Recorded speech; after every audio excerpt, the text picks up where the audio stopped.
बड़ा क्लिनिक को प्लाज्मा कहा जाता है। तो ये पहले शायद कॉन्सेप्ट होगा कि मेडिकल साइंस के अंदर जो चीज़ें वो रिवाइज होती हैं, गाइडलाइंस चेंज हो जाती हैं, 10 साल बाद या 15 साल बाद मैक्सिमम नए एडिशन आ जाते हैं, चीज़ें अपडेट होती रहती हैं। आप इस हम ज़्यादा से ज़्यादा हम इसे एक्टिविटी फ्लूइड कहते हैं। इसको अपने दो क्लास में डिवाइड करते हैं, एक ट्रांसलेटिव एसाइटिस है, एक एक्सुलेटिव एसाइटिस है। अगर इस कॉन्सेप्ट को मैं थोड़ा सा आसान लफ्ज़ों में बयान करूँ तो जहाँ पे पोर्टल वेन के रास्ते में ब्लॉकेज आ जाए दिल तक जाने में, तो इससे जो एसाइटिस होगा वो आपका ट्रांसलेटिव होगा, प्रेशर इफेक्ट की वजह से। लेकिन अगर कहीं पे सोजिश आ गई, जैसे टीबी की इन्फेक्शन, अक्सर पेरिटोनियम जो कैविटी है जिसके अंदर ये सारी अंतड़ियाँ पड़ी होती हैं, उसकी सोजिश होगी, उससे इस्तिस्का हो गया, तो वो एक्सुलेटिव एसाइटिस है। तो खाली ये वाला कहना है कि जिगर की वजह से वो जो पोर्टल वेन का पूरा रास्ता कहीं पे भी ब्लॉक हो जाए, उससे भी एसाइटिस हो जाएगी। अंदर किसी जगह पे कोई ना कोई सोजिश हो जाए, नेफ्रोटिक सिंड्रोम जैसे प्रोटीन यूज कर रहा है, उस वजह से भी हो जाएगी, टीबी की वजह से भी हो जाएगी, और बहुत सारी वजूहत हैं जिनकी लंबी लिस्ट है, जिस तक हम आगे मजीद पहुँच जाती हैं, उसको हम एसाइटिस कहते हैं हमारी जुबान में। और सबसे अहम बात जो मैं कहना चाहता हूँ कि मुझे थोड़ी सी समझ आई है कि इस इल्म का इनकलाब है ना, जो रेवोल्यूशन है इसके अंदर, इसको अगर हम देखें कि तीन टिश्यू पैथोलॉजी का बेसिकली इनका जो इनकलाब है इस्लाम का, वो टिश्यू पैथोलॉजी है कि ऑर्गन जो है ना, ऑर्गन बेसिकली बीमार नहीं होता, वो टिश्यू बीमार होता है। इसी तरह टिश्यू की ग़िज़ा भी अलग है, एक टिश्यू गुद्दी है, एक असाबी है और एक अज़लाती है। जिन्होंने इस तरह डिफाइन किया है, वो जब हम चीज़ खाते हैं तो हर टिश्यू अपनी अपनी जो ग़िज़ा है वो लेता है ब्लड से, ये फैक्ट है।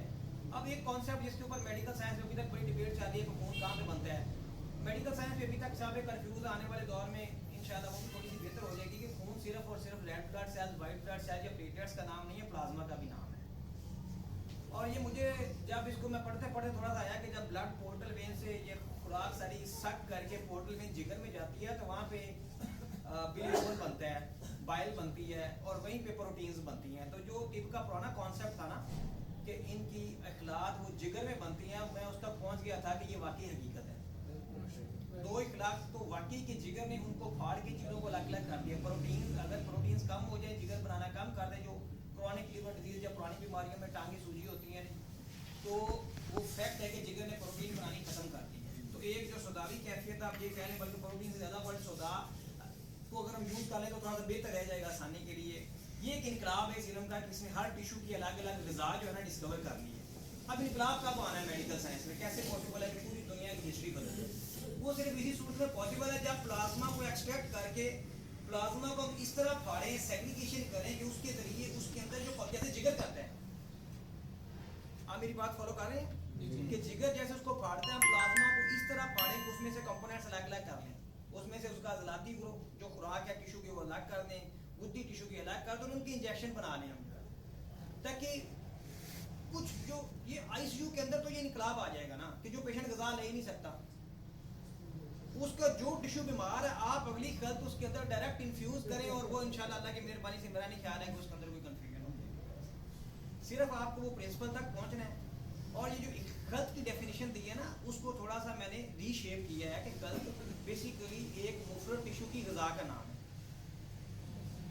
इसको मैंने रिवाइज किया है अपने समझने के लिए। जब मैंने उसे समझा इस तरह कि वो जो खत है, जब एक टिश्यू जो चीज़ प्लाज्मा से सक करता है एक टिश्यू, वो उसकी ग़िज़ा है, उसी को खत क्या है। इसके लिए आप बायोलॉजिकल फ्लूइड का वर्ड यूज करने से टिश्यू डाइट कह सकते हैं। टिश्यू न्यूट्रिशन का वर्ड इसके पैरेलल हम पल्ला बड़ा मुश्किल होता है कि उसकी एक ऐसी इस्तेलाह जो उसके मफहूम का अहाता करे वो ढूंढनी और उस तक आपको लेके चली जाए जो है ना। तो तहरीक के अंदर वही टिश्यू, तहरीक के अंदर क्या होता है कि वही टिश्यू वो ग़िज़ा जो है ना सक करनी शुरू कर देता है, तो उसकी बॉडी के अंदर प्रीडोमिनेंस हो जाती है, वो चीज़ बढ़ जाती है जिस्म के अंदर, उसकी हमें अलामात की सूरत में फिर हमें मिल जाती है। तो ये इसके बारे में मुख्तसर सी मेरी अंडरस्टैंडिंग थी जो मैंने मतलब आप साथ शेयर की है। तो मज़ीद इंशाल्लाह ये सिलसिला जारी रहेगा। जज़ाकल्लाह, बहुत शुक्रिया। अस्सलाम वालेकुम।